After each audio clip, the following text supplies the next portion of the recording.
terjadi pertarungan yang cukup sengit antara Xiaoyan melawan dua pelindung dari Chen Xian.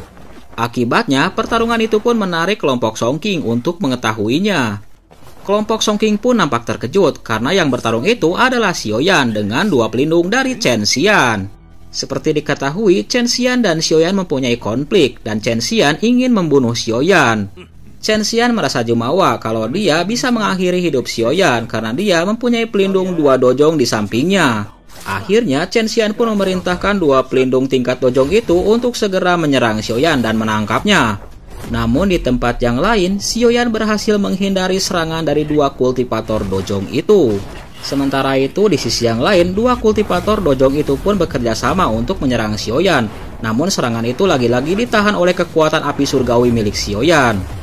Pertarungan pun kian sengit ketika dua pelindung dari Chen Xian berusaha untuk menangkap Xiaoyan dan melukainya.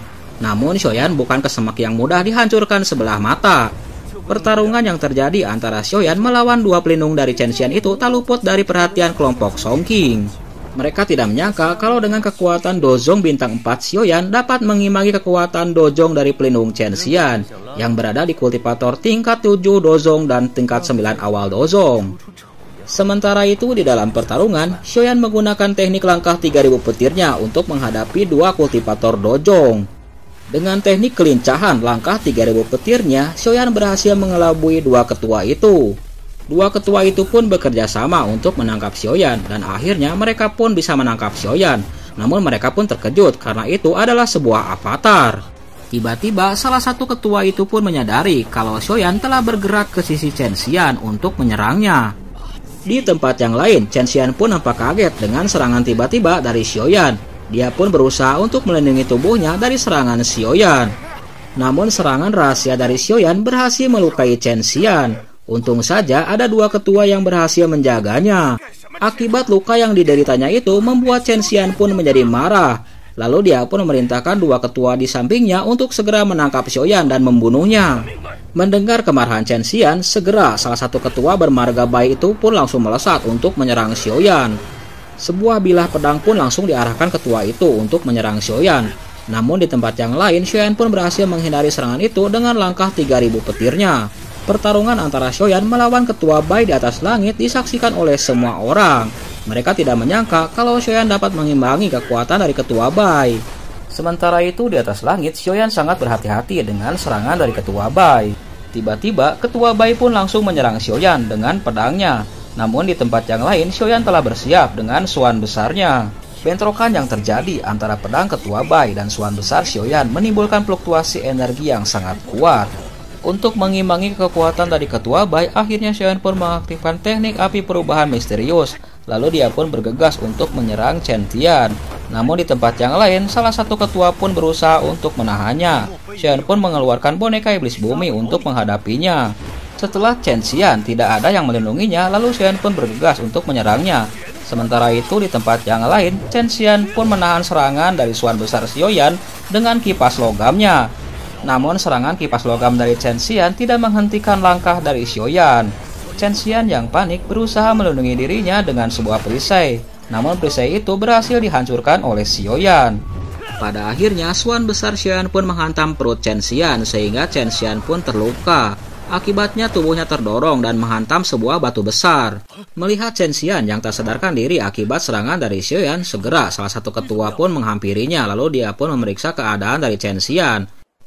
Sementara itu di tempat yang lain, ketika Xiaoyan berhasil melukai Chen Xian dengan satu gerakan saja membuat semua orang pun menjadi kaget.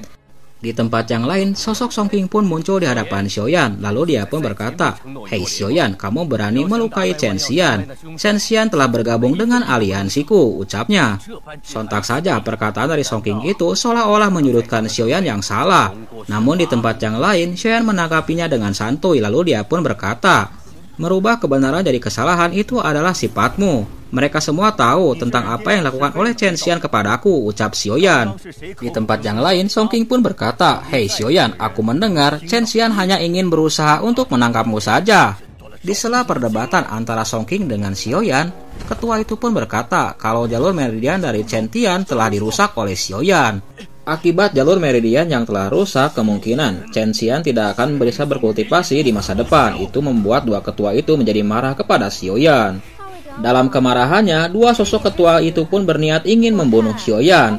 Namun tepat saat mereka ingin menyerang Xiaoyan, tiba-tiba sosok Cao Ying pun muncul di depan Xiaoyan. Cao Ying pun mengatakan kalau luka yang diderita oleh Chen Xian ada kemungkinan Menara Pil bisa membantunya untuk segera sembuh. Mendengar penjelasan dari Cao Ying, dua ketua itu pun menjadi reda dengan kemarahannya. Namun dia pun berkata kepada Xiaoyan kalau mereka tidak akan melepaskan Xiaoyan kemanapun. Setelah ucapannya itu, kembali dua ketua itu pun memeriksa keadaan dari Chen Xian. Di tempat yang lain, Cao Ying pun melirik ke arah Xiaoyan, lalu dia pun berkata kepada Xiaoyan, "Tuan Xiaoyan, apa mungkin kamu tidak akan bergabung dengan aliansi kami? Mungkin akan dapat kesempatan yang lebih baik," ucapnya. Namun di sisi yang lain, Xiaoyan pun mengacuhkan ajakan dari Cao Ying untuk bergabung dengan aliansinya. Dia pun berkata kalau dia terbiasa sendirian. Lalu setelah ucapannya itu, dia pun melesat meninggalkan kelompok Songqing. Di samping Cao Ying, sosok Songqing pun menengus. Nampak dia merasa tidak senang dengan Xiaoyan, lalu dia pun mengajak Cao Ying untuk segera pergi. Di tempat yang lain, sosok Xiaoyan pun telah melesat pergi meninggalkan kelompok Songqing. Namun dia pun merasakan ada hal yang berbahaya di sekitar kelompok Songqing. Di sela kepergian Xiaoyan, nampak ada satu sosok yang sedang memperhatikannya. Dia berniat untuk menangkap Xiaoyan. Lalu Xin pun beralih ke sebuah tempat, yaitu sebuah istana yang ditempati oleh Xiongzhan. Xiongzhan nampak marah kepada bawahannya. Kemarahan dari Xiongzhan itu karena bawahannya tidak dapat menemukan bahan obat yang ia minta. Setelah memarahi dua bawahannya, lalu Xiongzhan pun berbalik ke arah Jian. Dia pun memohon ampunan kepada Jian karena tidak dapat menemukan bahan obat. Sementara itu di tempat yang lain, Jian sedang dipijit oleh dua ekor monster. Dia pun sangat menikmati menjadi ratu di tempat itu. Tiba-tiba dua ekor monster pun menghampiri Jian dan menyerahkan beberapa bahan obat di hadapannya. Sementara itu di tempat yang lain, Xiongzhan pun menyuruh dua monster itu agar segera meninggalkan tempat itu. Jian pun mengambil bahan obat dan mengamatinya. Sementara itu di tempat yang lain, Xiongzhan pun nampak sedih dengan apa yang dilakukan oleh Jian. Jian telah menghabiskan beberapa bahan obat langka di tempat itu. Jian pun menengus kalau bahan-bahan obat ini tidak berguna. Namun di tangan Xiaoyan itu akan berubah menjadi sebuah pil yang ia sukai. Jian pun lalu bangkit. Dia pun memandangi sosok Xiongzhan. Dia pun berkata dengan tidak senang. Melihat kemarahan Jian, Xiongzhan pun berusaha untuk merayunya. Dia pun berkata kepada bawahannya untuk segera menemukan bahan obat yang diinginkan oleh Jian. Lalu Xin pun beralih ke sebuah tempat. Nampak sebuah air terjun yang sangat indah. Di sela pemandangan yang cukup indah itu, tiba-tiba satu sosok pun muncul di tempat itu. Ternyata dia adalah Xiaoyan. Untuk sejenak, Xiaoyan pun mengamati lokasi yang cukup indah itu. Lalu dia pun memperhatikan air terjun yang ada di hadapannya. Xiaoyan pun dapat merasakan kalau air terjun itu memiliki energi yang sangat bagus. Namun dia pun merasakan kalau air terjun itu ada penjaganya. Untuk sejenak, Xiaoyan pun tidak berani untuk bersikap gegabah untuk mendapatkan energi dari air terjun tersebut. Di sela pengamatannya, tiba-tiba Xiaoyan pun menemukan sebuah benda, lalu dia pun mengamatinya. Ini adalah sisik dengan garis biru berbentuk ular, dicampur dengan beberapa bahan macam obat. Ada kemungkinan master penjaga ini seharusnya adalah master air yang sangat langka bernama Hyomacan Suansi. Setelah berpikir beberapa saat, akhirnya Xiaoyan pun mendapatkan sebuah ide untuk menjebak penjaga dari air terjun tersebut. Sementara itu, jauh dari kedalaman sungai, nampak satu sosok monster pun telah bersiap untuk menepi. Monster itu adalah sosok penjaga dari tempat itu yang bernama Monster Hyomacan Sansui. Tiba-tiba sosok itu pun muncul di permukaan sungai. Dengan gerakan cepatnya, lalu monster itu pun mendarat di sisi sungai. Dia pun mengamati keadaan di sekitarnya.